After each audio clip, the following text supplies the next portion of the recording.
আবারও আক্রান্ত পরিযায়ী শ্রমিক।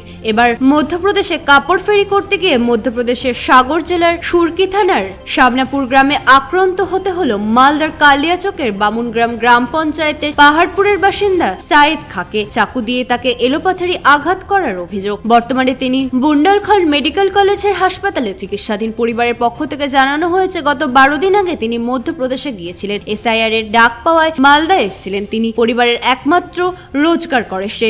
9 বছর ধরে মধ্যপ্রদেশে কাপড় ফেরিওয়ালার কাজ করছেন। তার স্ত্রী ও মা জানিয়েছেন, সে বলেছিল মধ্যপ্রদেশে বাংলা বললে গ্রামগঞ্জে সমস্যা হয়। বাংলায় কথা বলার জন্যই আক্রান্ত হতে হয়েছে তাদের পরিবারের সদস্যকে।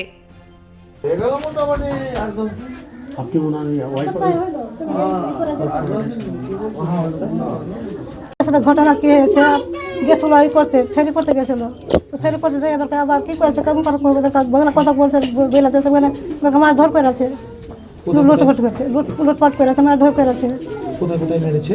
এক পেটে চকু মেরেছে, এবার বুঝান চকু মেরেছে, পিঠে চকু মেরেছে, অপারেশন করে আছে, পাথর আছে পেটে, এপারে আছে, এপারে হাল খাইয়া রয়েছে। কেন মারলো? বাংলা হ্যাঁ, বাংলা কথা কথাতেই কথা কথাতে মেরেছে। কেন পাঠাতে হলো ছেলেকে? ছেলেটা তো কি কাজ করে, কিছু না পাঠানো তো কি খাবো আমরা? বউ আছে, পতি আছে, কি খাবো? গরিব লোক, কি খাবো? বাড়িতে কে রোজগার করে? মানে তো ওই রোজগার করবে, আমার বেটাটাই ছেলেটাই রোজগার করে, আর কে করবে রোজগার? কেউ আছে, আমার মরদ নেই। এই ফেরি করে কি বাড়ি ঘর করেছে? ফেরি করো করে, আমি করো ধার দেনা করো করেছে। এবার সংসার চলবে কি করে? এবার সংসার কেমন করে তোমরা জানো, তোমরা সাহায্য চাইছি তোমার কাছে, যা খাই ই করে। কতটা চিন্তায় আছেন, কতটা ভয় আছেন? হয়তো আছে তো, বউ আছে, বেটি আছে, পতি আছে, নিজে আছে, বেটা আছে। কদিন থেকে ভালো হবে না হবে সেটা আলাপাক জানছে। আপনার নাম কি? সাহেরা জানো। তার পরিবারের অবস্থা কেমন? সে গরিব মানুষ, একটা খেটে খাওয়া লোক।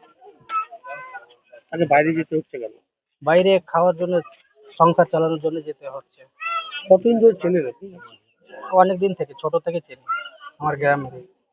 এই যে ঘটনা ঘটলো, এরপরে কি এই এলাকার মানুষজন গ্রামে যে বাইরে যেতে পারবে কাজ করতে? খুব ভয় আতঙ্কে আছে, সবাই ফোন করছে আমাকে, কি করা যায়। কি চাইছেন আপনারা? আমরা চাইছি যে কি গোটা ভারতবর্ষে বাঙালিদেরকে কোনো একটা স্বাধীনভাবে ঘোরার রাস্তা করে দেয়। আপনার নাম? এমডি ইন্তাজুল হক। মালদা থেকে পরিতোষ সরকারের রিপোর্ট, কুলিক নিউজ।